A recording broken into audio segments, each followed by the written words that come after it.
رتبت الملزمة حتى أقرأ، دا أقرأ ما داف تمشي، ما داف تمشي، ولكن أنا طالب ودارس وشايف هاي المادة وحاضر محاضرات، وإنه بديت أشك بنفسي، راح أراجع سجل الحضور، هل أنا حاضر بهاي الناس اللي تقرأ؟ ماكو مدى أفتهم أي شيء، اللي قلت تطرد عيون ماكو أطلع لك من جهة مسرحة بوكس، لأن عارفين كل شيء ما بتكلم. ماكو لا بعلاقة ناجح، لا بتكبير ناجح، لا بالنظرات ناجح، لا بالدراسة ناجح، دور ثاني.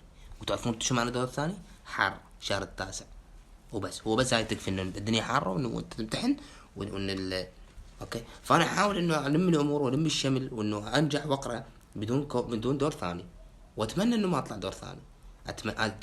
اتمنى انه نتصالح احنا كل اثنين يصيرون بيناتهم مشاكل. فاحنا يعني نهاية العلاقة انه يعني هسه مثلا اذا ديتش وجعنك تقصين ليش لا تقصين اظافيرك؟